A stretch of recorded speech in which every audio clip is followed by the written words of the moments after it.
नमस्कार प्रिय लाडक्या मित्रांनो, स्वागत आहे तुमचं आपल्या मैत्रिणीच्या चॅनेलवर. मित्रांनो, आज मी तुम्हाला माझी आणि माझ्या घरासमोर राहणाऱ्या एका व्यक्तीची कथा सांगणार आहे. तो खूपच भोळा असे सगळे म्हणायचे, मात्र तो काय होता समोरचा तो आप्पा ते मलाच माहीत होतं.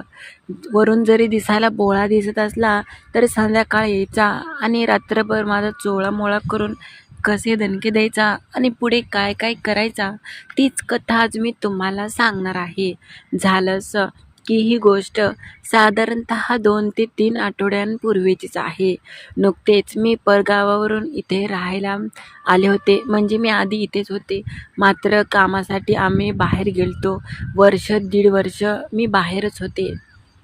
तसं म्हणायला गेलं तर मी दिसायला देखणी आणि सुंदर तर आहे, मात्र आधीपेक्षा मी थोडीशी अशी लठ्ठ झालेली आहे. मला पाहून गावातली चांगली चांगली लोकंसुद्धा नुसतं पाहत बसतात आणि माझ्याशी ओळखी करण्याचा प्रयत्न करतात. मात्र मी कोणालाच एवढा भाव देत नाही. झालंसं गावामध्ये काही कार्यक्रम असला तर चांगली चांगली तरुण लोक नुसते मला पाहण्यासाठी आसुसलेले असतात. मात्र सगळ्याला माहीत आहे मी एवढी काही कोणाला बोलत नाही आणि मी खूपच शांत स्वभावाची आहे. कोणी जरी मला रागवलं, कोणी रागाने ओरडलं तरी मी त्याला जास्त काही उलट उत्तर देत नाही आणि मी शांत आहे. त्यामुळे गल्लीतल्या सगळ्या जणींना माहीत आहे माझा स्वभाव कसा आहे. कोणी मला भांडत नाही, काही नाही. आमचं जिथे घर आहे त्याच्याच घराच्या समोर एक आप्पा म्हणून असतात आणि त्यांचं आणि माझं सारखं बोलणं चालणं होत असतं. आप्पा पण खूपच माझ्यासारखे स्वभावाचे, अगदी शांत, मोजकेच बोलणारे आणि कामापुरतेच ओळख धरणारे. झालं असं ते लागेल तिथे काम करतात. अर्थात ते गवंडी काम करायचे आणि मग त्यांच्याकडे पैसा पण चांगलाच प्रकारे येत असायचा.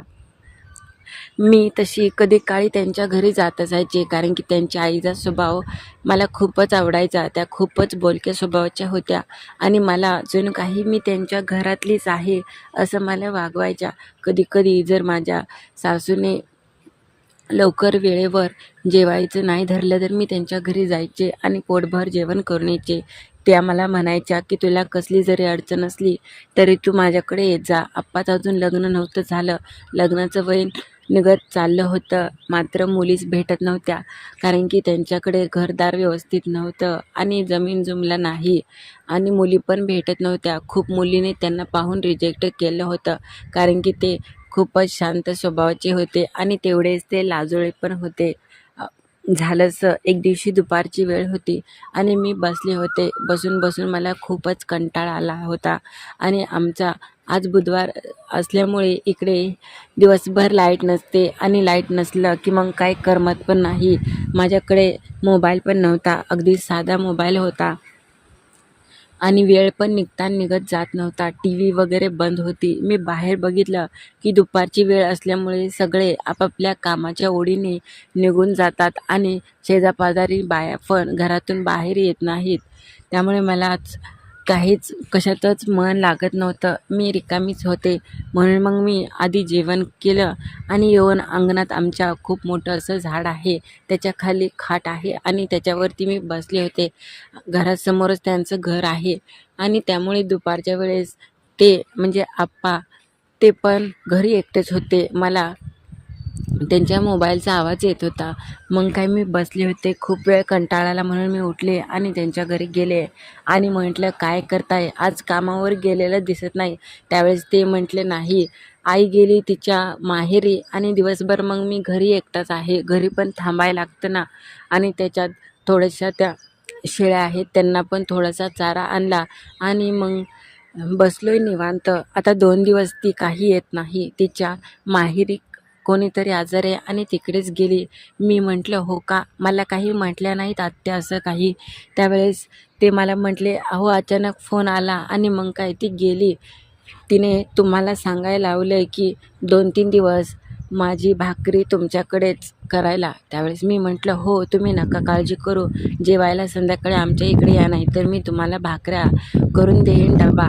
त्यावेळेस मात्र ते हो म्हणाले आणि मोबाईल पाहू लागले.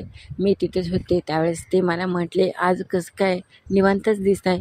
मी म्हटलं, हो बघा ना, किती घरामध्ये तर गरम होतंय, लाईट नाही त्याच्यात आणि कोणी दिसेना पण, काही करमत नाही आणि काहीच होय नाही. त्यावेळेस ते म्हटले, हो तुम्ही काय मोबाईल बघताय वाटतं, असं मी त्यांना म्हटलं. तर ते म्हटले, हो मोबाईलच बघतोय, त्याच्यात पण जास्त चार्जिंग नाही.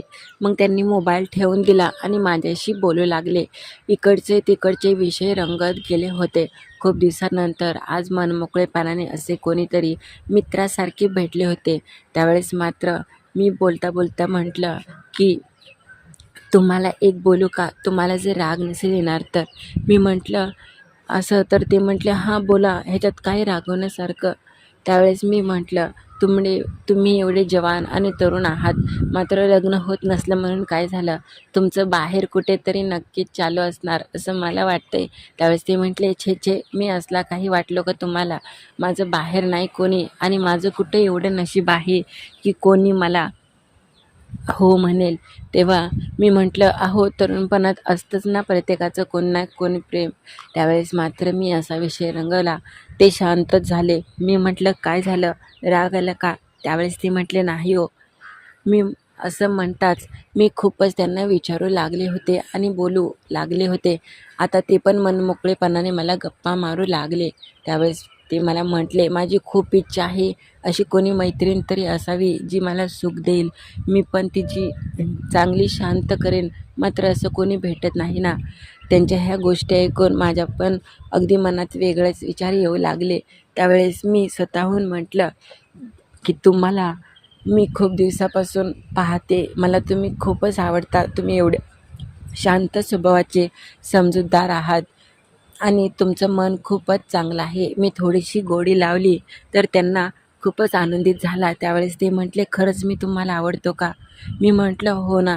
मग काय, खूप वेळ आम्ही असं बसलो आणि ते म्हटले, माझी आता तुम्ही आलाय, आपण निवांतच आहे तर व्हायचं का चालू? त्यावेळेस मी लाजले होते. ते जवळ आले आणि दरवाजा बंद केला. आता त्यांनी मला मिठीत घेतलं आणि चांगलेच ते मला लाल करू लागले. मी त्यांच्या मिठीत होते. दिसायला जरी ते भोळे असले, मात्र खूपच ते वेगळ्याच प्रकारे मला आनंद देऊ लागले. चांगलंच त्यांनी मला लाल केलं आणि त्यांच्या हाताच्या स्पर्शाने मी वेडीपिशी झाले. दिवसभर कष्ट करून हात अगदी दणकट आणि निबर झाले होते. त्याच्यात एक वेगळाच राहटपणा होता. त्यांनी मला तिथेच आडवं केलं आणि माझी छकुली पाहिली. वा, तुमची छकुली तर खूपच मुलायम आणि मस्त आहे हो. मी म्हटले, तुम्हाला आवडली? त्यावेळेस ते म्हटले, आवडली नाही असं वाटतंय की नुसतं पाहतच बसावं. त्याच्यानंतर मग काय, मी त्यांचं पाहिलं तर त्यांचं मुसळ कमालीचंच होतं. त्याच्यामध्ये कमालीचाच बदल झाला होता आणि अजूनच जास्त ते आकार घेत होतं. मग काय, त्यांनी बरोबर दिला बसून आणि मला आता आनंद देऊ लागले. बाय गं, मी वेडीपिशी झाले. दिले ना बसून आणि दणक्यादणकी देऊ लागले. त्या दिवशी दिवसभर त्यांनी 2दा ते 3दा माझी चांगली शांत करून टाकली आणि म्हटले, मी आयुष्यातला पहिल्यांदाच असा असेन की मला हे इतकं सुंदर आणि इतकं सुख भेटलं आहे तुमच्यामुळे. त्यावेळेस मी पण थांबले नाही. तिथून पुढे त्यांच्यासोबत खूपदा झालं आणि त्यांनी मला खूपदा आनंद दिला. तर कशी वाटली तुम्हाला ही तुमच्या लाडक्या मैत्रिणीची कथा, ते नक्की कळवा. आणि हो, नवीन असाल तर चॅनलला लाईक आणि सबस्क्राईब करायला विसरू नका.